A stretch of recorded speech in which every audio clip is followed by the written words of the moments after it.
Good morning students.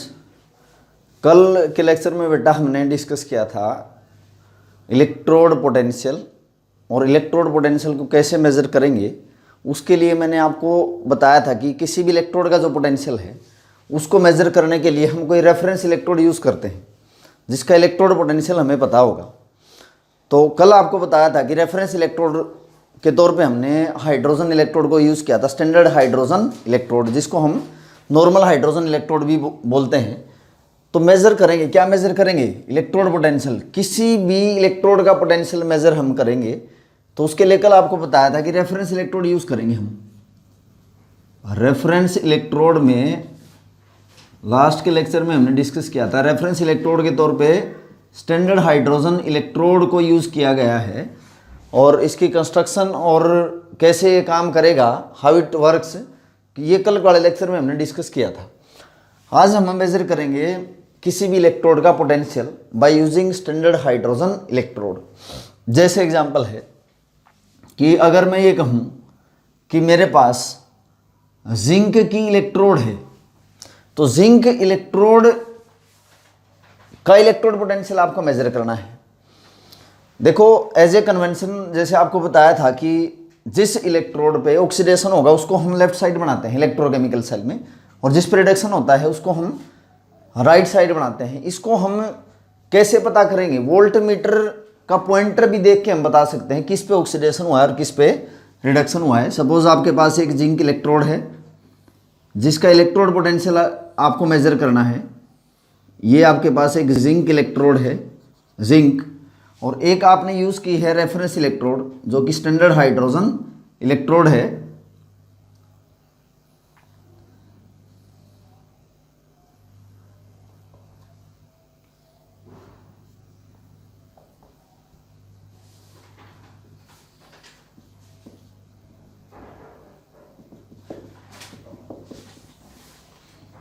One molar HCl आपने इसमें fill किया और इन दोनों इलेक्ट्रोड्स को आपने वोल्ट मीटर के थ्रू कनेक्ट कर दिया। तो अब आप देखोगे कि जिंक रोड को डीप किया है जिंक सल्फेट सॉल्यूशन में, this is zinc sulphate solution, और इसकी जो कंसंट्रेशन है वो 1 मोलर है। यहाँ 1 मोलर आपके पास HCl है। स्टैंडर्ड कंडीशन आपको बताई थी। स्टैंडर्ड कंडीशन में क्या होगा कि आपके पास 1-1 मोलर आपके पास इलेक्ट्रोलाइट की कंसंट्रेशन है। टेम्परेचर कितना हो? Temperature 298 kelvin. टेम्परेचर इतना हो, इलेक्ट्रोलाइट की कंसंट्रेशन, दोनों हाफ सेल जो आपने यूज़ किए हैं 1-1 मोलर आपके पास इलेक्ट्रोलाइट की कंसंट्रेशन हो, तो वो स्टैंडर्ड इलेक्ट्रोड पोटेंशियल होती है। तो अब हम क्या कहेंगे कि जो स्टैंडर्ड इलेक्ट्रोड पोटेंशियल है हाइड्रोजन का, उसकी वैल्यू आपको बताई थी 0 वोल्ट है। किस कंडीशन पे? जब 1 मोलर HCl फिल करा हो और कितने टेम्परेचर पे रखा हो? 298 केल्विन, यानी कि 25 डिग्री सेल्सियस पे हमने इसको रखा हो। तो अब वोल्ट मीटर जो है, वोल्ट मीटर का जो पॉइंटर है, इसकी एरो हेड देख के हम ये बता सकते हैं कि किस पे ऑक्सीडेशन हुआ है और किस पे रिडक्शन हुआ है। आप देखोगे कि जब हम देखो कन्वेंशनल जो करंट होगा ना, कैथोड से एनोड की तरफ ट्रांसफर होता है, और जो इलेक्ट्रॉन है वो कहाँ से कहाँ फ्लो होंगे? From anode to cathode. ये आपके पास एनोड है और ये इलेक्ट्रोड आपके पास है कैथोड, यानी कि हाइड्रोजन, जो स्टैंडर्ड हाइड्रोजन इलेक्ट्रोड है उस इलेक्ट्रोड को जब आप जिंक इलेक्ट्रोड के साथ कनेक्ट करते हो तो ऑक्सीडेशन होगा जिंक पे और रिडक्शन होगा यहाँ पे हाइड्रोजन पे, यानी कि ये कैथोड बनेगी और ये क्या बनेगी? एनोड। तो ये पॉइंटर देख के भी हम ये बता सकते हैं किस इलेक्ट्रोड पे ऑक्सीडेशन हुआ है और किस पे रिडक्शन हुआ है। तो इसमें रिएक्शंस कैसे लिखोगे आप? ऑक्सीडेशन किस पे हुआ है? ऑक्सीडेशन हुआ है एनोड पे जो कि जिंक इलेक्ट्रोड है। ऑक्सीडेशन होने के बाद ये कन्वर्ट हो गया Zn2++2 इलेक्ट्रॉन, और रिडक्शन किस पे होगा? रिडक्शन होगा कैथोड पे जो हाइड्रोजन इलेक्ट्रोड है। कल भी आपकी इसकी रिएक्शन बताई थी कि जो सॉल्यूशन में यहाँ H+ आयन पड़े हुए हैं HCl से आएंगे तो इनका क्या होगा? रिडक्शन होगा by gain of electron which is coming from anode, तो हाइड्रोजन गैस यहाँ पे बनेगी। तो ये तो है इसकी केमिकल रिएक्शन, यानी कि रिडॉक्स रिएक्शन हुई, केमिकल चेंज हुआ, उससे इलेक्ट्रिक एनर्जी प्रोड्यूस होगी, करंट पास होगा या फ्लो होगा कैथोड से एनोड की तरफ। तो इस वोल्ट मीटर में आपको एक चीज़ ध्यान रखनी है कि वोल्ट मीटर का पॉजिटिव टर्मिनल कैथोड के साथ जोड़ना है, वोल्ट मीटर का जो नेगेटिव टर्मिनल है वो एनोड के साथ जोड़ना है आपको। तो हम क्या करेंगे, इसका अपना इलेक्ट्रोड पोटेंशियल अलग होगा इन कंडीशन पे, इस कंडीशन पे और इस कंडीशन पे इसका अपना अलग इलेक्ट्रोड पोटेंशियल होगा। इन दोनों के इलेक्ट्रोड पोटेंशियल के डिफरेंस की वजह से यहाँ पे कुछ रीडिंग दिखाएगा वोल्ट मीटर। जो ये वोल्ट मीटर रीडिंग दिखाएगा वो इलेक्ट्रोड पोटेंशियल उस इलेक्ट्रोड का होगा जिसको आप मेजर करना चाहते हो, क्योंकि इसका इलेक्ट्रोड पोटेंशियल तो आपको पता ही है स्टैंडर्ड कंडीशन पे कितना होगा, 0 होगा। तो हम क्या करेंगे, इसका और इसका इलेक्ट्रोड का जो पोटेंशियल है उन दोनों का जो डिफरेंस है उसको ईएमएफ बोला जाता है।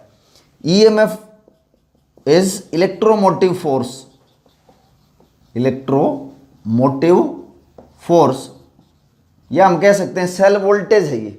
तो ये आपके पास जो इलेक्ट्रोकेमिकल सेल है इसकी ईएमएफ हम निकालते हैं। ईएमएफ कैसे निकालते हैं, E nought, and what is E nought, standard electrode potential किसका, कैथोड का, minus standard electrode potential of anode. तो this is the formula for calculation of cell voltage. तो ईएमएफ जब निकालोगे तो कैथोड का जो इलेक्ट्रोड पोटेंशियल है एनोड के इलेक्ट्रोड पोटेंशियल से आप उसको, एनोड के इलेक्ट्रोड पोटेंशियल को माइनस कर दोगे कैथोड के इलेक्ट्रोड पोटेंशियल से। वो रीडिंग कहाँ से पता लगेगी, वोल्ट मीटर से पता लगेगी। अब जिंक के केस में जब आपने इसमें 1 मोलर जिंक सल्फेट फिल किया है, उसमें 1 मोलर HCl फिल किया है, तो यहाँ जो वोल्ट मीटर रीडिंग दिखाता है वो दिखाता है 0.76 वोल्ट। तो ई नोट जो कैथोड है, कैथोड कौन है, आपके पास हाइड्रोजन है, तो हाइड्रोजन जो electrode potential, cathode is hydrogen, इस पर रिडक्शन होता है, आपको यहाँ लिखा भी है कि ई नोट जो है हाइड्रोजन इलेक्ट्रोड जो कि कैथोड है, C4 cathode, minus E nought of anode. अब आपको ये बता रखा है कि जो कैथोड है उसका रिडक्शन पोटेंशियल कितना होगा, जो कि हाइड्रोजन इलेक्ट्रोड है वो होगा 0। कल के लेक्चर में हमने डिस्कस किया था कि 1 मोलर HCl आपने इसमें फिल किया है इतने टेम्परेचर पे, इसका इलेक्ट्रोड पोटेंशियल कितना होगा, 0 होगा, minus E nought of anode. तो यहाँ से ई नोट जो एनोड का है वो आ गया आपके पास, कितना आएगा, अगर आप ई नोट एनोड का निकालोगे that is equal to -0.76 volt. तो आपने क्या किया, इस जिंक इलेक्ट्रोड का ई नोट मेजर कर लिया, -0.76 वोल्ट इतना आया है, और ये इसका स्टैंडर्ड इलेक्ट्रोड पोटेंशियल है, जो कि हमने हाइड्रोजन इलेक्ट्रोड को यूज करके इसका इलेक्ट्रोड पोटेंशियल अगर मेजर किया इतना आया। तो ये तो एक सिंगल इलेक्ट्रोड आपने इसका इलेक्ट्रोड पोटेंशियल मेजर किया है। ऐसे करके आप और भी बहुत सारे एलिमेंट्स का इलेक्ट्रोड पोटेंशियल मेजर कर सकते हो। कैसे, इस हाइड्रोजन इलेक्ट्रोड को कनेक्ट करते जाओ, जिस भी एलिमेंट का आपको इलेक्ट्रोड पोटेंशियल निकालना है। और आपको कल भी बताया था कि स्टैंडर्ड इलेक्ट्रोड पोटेंशियल हम मेजर करते हैं। स्टैंडर्ड इलेक्ट्रोड पोटेंशियल कैसे, जब इलेक्ट्रोलाइट की कंसंट्रेशन कितनी हो, 1 मोलर हो, और टेम्परेचर कितना रखा हो, 298 केल्विन रखा हो, तो वो स्टैंडर्ड इलेक्ट्रोड पोटेंशियल है। इन कंडीशंस पे आप जब किसी भी इलेक्ट्रोड का पोटेंशियल मेजर करोगे वो स्टैंडर्ड इलेक्ट्रोड पोटेंशियल है। जैसे यहाँ हमने अभी मेजर किया है, इसका इलेक्ट्रोड पोटेंशियल कितना आया, वोल्ट मीटर ने रीडिंग कितनी दिखाई थी, 0.76, इसका ई नोट तो 0 है, तो इसका कितना आया, माइनस आ गया। ये फार्मूला आपके पास, EMF is the electromotive force या cell voltage, E nought of cathode minus E nought of anode. Cathode कौन है यहाँ पे, हाइड्रोजन, इसका इलेक्ट्रोड पोटेंशियल आपको बता रखा है, फिक्स वैल्यू है, minus E nought of anode, ये नेगेटिव साइन है मैंने चेंज कर दिया। तो ई नोट किसका आया, जिंक का आ गया। तो ये ई नोट जो है ये रिडक्शन पोटेंशियल आया है, किसका, जिंक का। तो मैं यहाँ पे कह सकता हूँ E nought of Zn2 plus -0.76 volt, क्योंकि अकॉर्डिंग टू IPSC हम हर एक एलिमेंट का रिडक्शन पोटेंशियल दिखाते हैं। क्योंकि देखो रिडक्शन पोटेंशियल और ऑक्सीडेशन पोटेंशियल में सिर्फ साइन का ही डिफरेंस होता है, वैल्यू सेम होती है। तो अभी हमने मेजर किया है इलेक्ट्रोड पोटेंशियल किसका, जिंक का। ऐसे ही आप और भी बहुत सारे इलेक्ट्रोड का पोटेंशियल मेजर कर सकते हो, क्योंकि हमें एक इलेक्ट्रोड का पोटेंशियल तो पता ही है, दूसरे का हम मेजर कर लेंगे। जैसे नेक्स्ट है कि how to measure the electrode potential, जैसे जिंक का बताया है, तो और भी आप मेजर कर सकते हो। जैसे एक एग्जांपल लेके मैं और बता देता हूँ, electrode potential of copper. Copper का इलेक्ट्रोड पोटेंशियल कैसे आप मेजर करोगे, how we measure the electrode potential of copper, same आपको यूज करना है। अब इस केस में जो हाइड्रोजन इलेक्ट्रोड है वो क्या बनेगी, वो एनोड बन जाएगी, जिस पे क्या होगा, ऑक्सीडेशन होगा। वोल्ट मीटर के साथ आपने इसको कनेक्ट किया है, 2 इलेक्ट्रोड आपने यूज़ की हैं, एक ये कॉपर की इलेक्ट्रोड है। अच्छा, साल्ट ब्रिज भी आप इसमें यूज़ करोगे। पहले वाले डायग्राम में साल्ट ब्रिज नहीं बनाया, वो आप देख लेना कि साल्ट ब्रिज भी आप इसमें यूज़ करोगे। तो इसमें आपने फिल किया है कि जैसे कॉपर सल्फेट का सॉल्यूशन आपके पास है, इसमें यहाँ पे 1 मोलर HCl है, क्योंकि कंडीशन स्टैंडर्ड बना दी। कॉपर सल्फेट की कंसंट्रेशन कितनी है, 1 मोलर कंसंट्रेशन। ये अरेंजमेंट है, ये रोड आपके पास कॉपर की है, ये आपके पास इलेक्ट्रोड है zinc hydrogen electrode, and this is salt bridge. Salt bridge का फंक्शन क्या होता है वो आप डिस्कस करके आए हो इलेक्ट्रोकेमिकल सेल में। अब जब 1 मोलर HCl, टेम्परेचर कितना बताया है, स्टैंडर्ड कंडीशन है 298 केल्विन। यहाँ 1 मोलर आपके पास कॉपर सल्फेट है। स्टैंडर्ड इलेक्ट्रोड पोटेंशियल मेजर करेंगे किसका, जिंक का। फार्मूला आपको पता है। अब देखो, वोल्ट मीटर की रीडिंग आप देख के बता सकते हो कि किस पे ऑक्सीडेशन हुआ है। पॉइंटर एरो हेड उसकी तरफ होगा जिस पे ऑक्सीडेशन होता है। करंट फ्लो करेगा कहाँ से कहाँ, फ्रॉम कैथोड टू एनोड, यानी कि कॉपर से हाइड्रोजन की तरफ। तो यहाँ एनोड पे क्या होगा, ऑक्सीडेशन होगा, और कैथोड पे क्या होगा, रिडक्शन होगा। अब एनोड कौन है यहाँ पे, हाइड्रोजन अब एनोड बन जाएगी। जिंक के साथ जब कनेक्ट किया था तो कैथोड थी, तो एनोड पे कौन सी रिएक्शन होंगी, जो हाइड्रोजन गैस है इसका ऑक्सीडेशन होगा, 2H+ आयन जो कि सॉल्यूशन में गए और इलेक्ट्रॉन प्रोड्यूस हुए। कैथोड ये है आपके पास, इसमें आयन कौन से हैं, क्यूप्रिक आयन है, तो क्यूप्रिक आयन का क्या होगा, रिडक्शन होगा। रिडक्शन हो गया, ये बन गया कॉपर। तो ये तो केमिकल चेंज हुआ। तो इसका अपना इलेक्ट्रोड पोटेंशियल अलग है, कितना है, 0। इसका मेजर करना है, वोल्ट मीटर जो रीडिंग दिखाएगा इसी की दिखाएगा। देखो EMF हम निकालेंगे। EMF कैसे निकालते हैं, electromotive force, E0 of cathode minus E0 of anode. E0 of cathode, what is meaning of E0, standard electrode potential of cathode minus standard electrode potential of anode. Cathode यहाँ कौन है बेटा, copper है। Anode कौन है, hydrogen है। EMF जैसे copper के केस में यहाँ पे जो वोल्ट मीटर रीडिंग दिखाता है वो दिखाता है 0.34 volt, that is equal to E0 of cathode minus E0 of anode. अब एनोड जो आप है इसमें देखो, एनोड कौन है, हाइड्रोजन है, तो इसका इलेक्ट्रोड पोटेंशियल कितना होगा, 0 है, 0 वोल्ट है। तो E0 जो कैथोड का आया, E0 जो कैथोड का आया, यहाँ पे आप देखोगे कितना आया, प्लस का साइन है 0.34 वोल्ट। जिंक का यही केस में कि माइनस 0.76 वोल्ट था। ये एक्सपेरिमेंटल मेजर करेंगे इसको हम, और ये वैल्यू फिक्स होंगी अगर कंडीशन आपने स्टैंडर्ड बनाई है तो, कि 1 मोलर कॉपर सल्फेट है, 1 मोलर HCl है, इतना टेम्परेचर है, तो जो कॉपर का जो E0 आया आपके पास रिडक्शन पोटेंशियल Cu2+, क्योंकि हर एक एलिमेंट का हम रिडक्शन पोटेंशियल दिखाते हैं, ये कितना आया, 0.34 वोल्ट।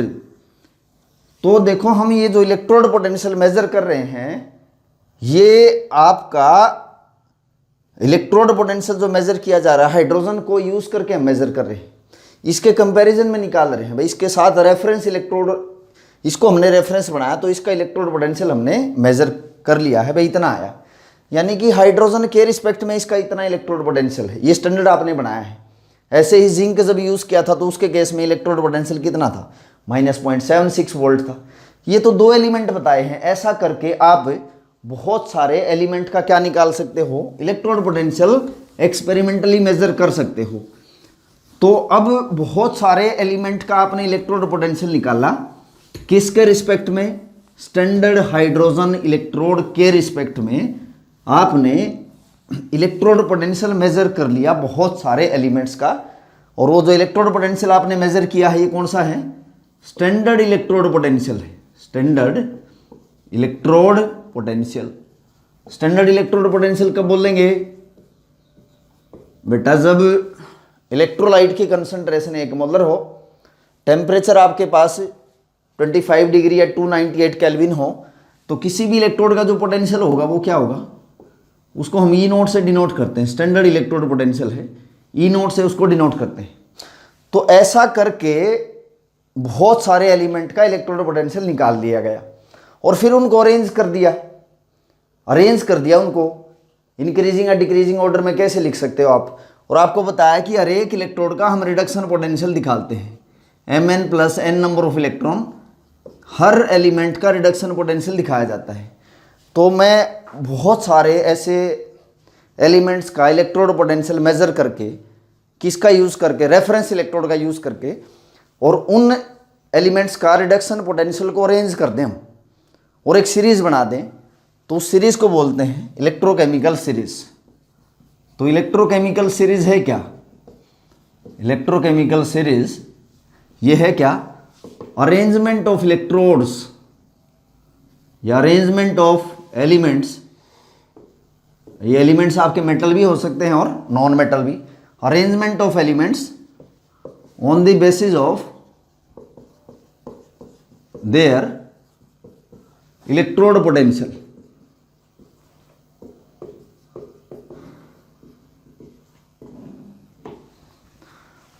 अरेंजमेंट ऑफ एलिमेंट्स किसके बेस पे? On the basis of their electrode potential is known as electrochemical series.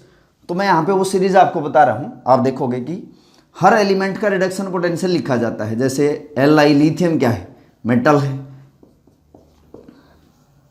इसका इलेक्ट्रोड पोटेंशियल की वैल्यू मैं यहाँ पे कुछ आपको बता रहा हूँ। जैसे इसकी वैल्यू है इलेक्ट्रोड पोटेंशियल की -3.05 वोल्ट। मैं कुछ वैल्यू लिख रहा हूँ। लिथियम है, पोटेशियम है, बेरियम है, स्ट्रोंशियम है, कैल्शियम है, सोडियम है, मैग्नीशियम है, एल्यूमिनियम है, मैग्नीज है, जिंक है। उसके बाद की सीरीज में यहाँ पे लिख रहा हूँ बेटा। पहले लिथियम, फिर जिंक तक हम गए, फिर उसके बाद की सीरीज में यहाँ पे आपको लिख रहा हूँ।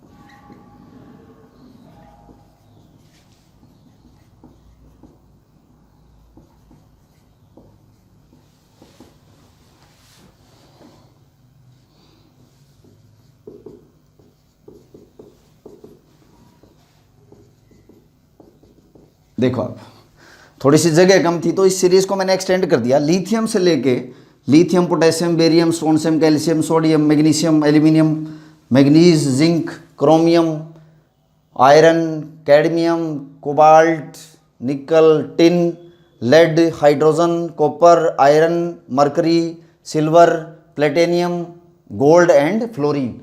ये बहुत सारे एलिमेंट का मैंने इलेक्ट्रोड पोटेंशियल लिख दिया। तो ऐसे सब के लिए वैल्यू रहेगी कुछ, जैसे इसके लिए वैल्यू लिखी है, ऐसे लिए इनके लिए भी कुछ वैल्यू रहेंगी। जैसे मैं कुछ वैल्यू से आपको यहाँ पे बताऊँगा। जैसे कि सोडियम की है कि मैंने लिखा कि -0.27 वोल्ट, इसके लिए लिख दिया कि -0.37 वोल्ट, और एल्यूमिनियम के लिए लिख दिया जैसे 0.16 वोल्ट।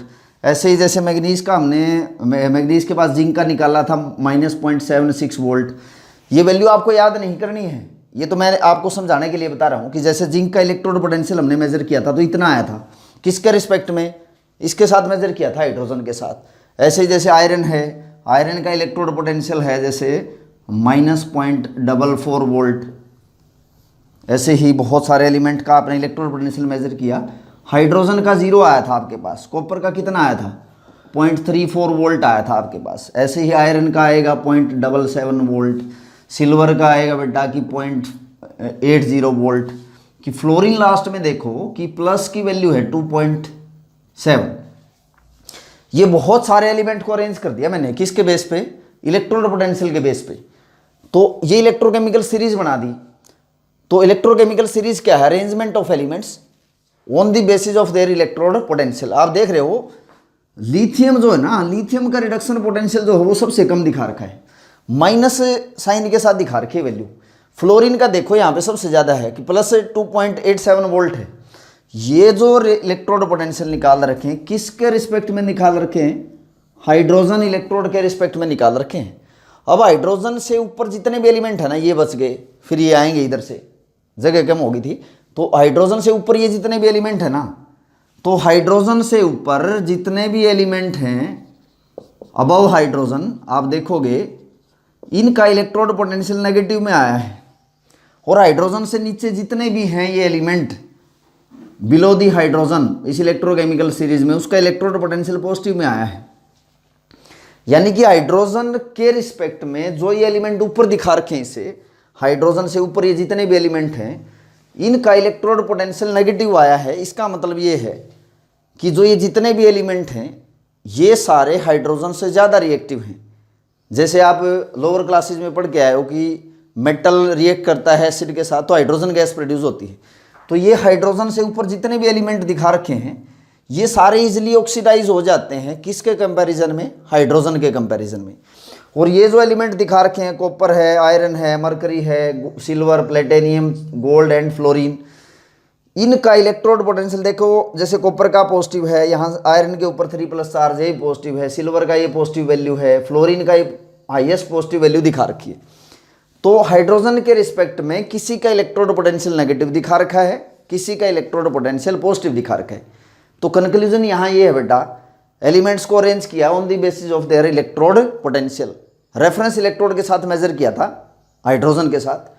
तो बहुत सारे एलिमेंट का पोटेंशियल निकाल के स्टैंडर्ड उनको अरेंज करके एक सीरीज बना दी। और इसमें आप सीरीज में आप देख रहे हो कि हाइड्रोजन से ऊपर जितने भी हैं उनका स्टैंडर्ड रिडक्शन पोटेंशियल नेगेटिव दिखा रखा है, और हाइड्रोजन से नीचे जितने भी हैं उनका स्टैंडर्ड रिडक्शन पोटेंशियल कैसे दिखा रखा है? पॉजिटिव दिखा रखा है।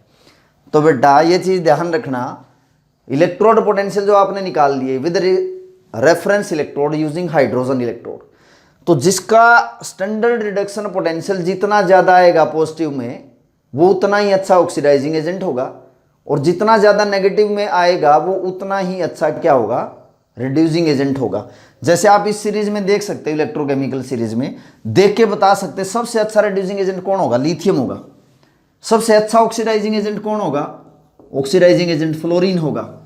मैंने ये बताया है कि किसी एलिमेंट का इलेक्ट्रोड पोटेंशियल जितना ज़्यादा पॉजिटिव होगा, ई नोट की वैल्यू जितनी ज़्यादा पॉजिटिव होगी वो उतना अच्छा ऑक्सीडाइजिंग एजेंट होगा, और जितनी ज़्यादा नेगेटिव होगी ई नोट की वैल्यू उतना अच्छा क्या होगा? Reducing agent. Reducing agent easily electron दे देते हैं, oxidizing agent easily electron gain कर लेते हैं। तो ये एक सीरीज बनाई है by measuring the electrode potential by using reference electrode, that is standard hydrogen electrode. This series is known as electrochemical series. Hydrogen electrode के रिस्पेक्ट में ये बहुत सारे एलिमेंट की सीरीज बनाई। तो किसी का इलेक्ट्रोड पोटेंशियल नेगेटिव आया, किसी का इलेक्ट्रोड पोटेंशियल कैसे आया? पॉजिटिव आया, और ये की हमने सीरीज बनाई है। इससे आप क्वेश्चन भी कर सकते हो। जैसे लोअर क्लासेज में आपको बताया है कि जो एलिमेंट हाइड्रोजन से ऊपर दिखा रखे सीरीज में वो एसिड के साथ रिएक्शन करके हाइड्रोजन गैस निकालते हैं। जैसे आप लोअर क्लासेज में पढ़ के आए हो कि HCl के साथ अगर मैं कॉपर की रिएक्शन कराऊं तो ये रिएक्शन नहीं होगी। क्यों? क्योंकि आप देखोगे कि हाइड्रोजन और यहाँ पे कॉपर है, क्योंकि जो हाइड्रोजन है वो ऑलरेडी कॉपर से ज़्यादा रिएक्टिव है, क्योंकि इसका इलेक्ट्रोड पोटेंशियल कितना है? 0, और इसका कितना है? प्लस की वैल्यू के साथ 0.34 वोल्ट। तो जिसका इलेक्ट्रोड पोटेंशियल बेटा जितना ज़्यादा पॉजिटिव आएगा वो उतना ही अच्छा ऑक्सीडाइजिंग एजेंट होगा, और जिसका इलेक्ट्रोड पोटेंशियल जितना ज़्यादा नेगेटिव आएगा, जैसे ये है लिथियम, वो उतना ही अच्छा रिड्यूसिंग एजेंट होते हैं, मतलब इजीली इलेक्ट्रॉन लूज कर देंगे। और जिसका जितना पॉजिटिव आएगा वो उतना ही अच्छा क्या होता है? ऑक्सीडाइजिंग एजेंट होते हैं जो इलेक्ट्रॉन गेन करते हैं। तो बेटा आज के लेक्चर में हमने मेजरमेंट की है इलेक्ट्रोड पोटेंशियल की। नेक्स्ट लेक्चर में हम डिस्कस करेंगे कि अगर आप इलेक्ट्रोड पोटेंशियल मेजर करते हो अदर देन स्टैंडर्ड कंडीशन तो उसको आप कैसे निकाल लोगे। उसके लिए हम नस्ट इक्वेशन पढ़ेंगे और वो हम नेक्स्ट लेक्चर में डिस्कस करेंगे। Thank you students.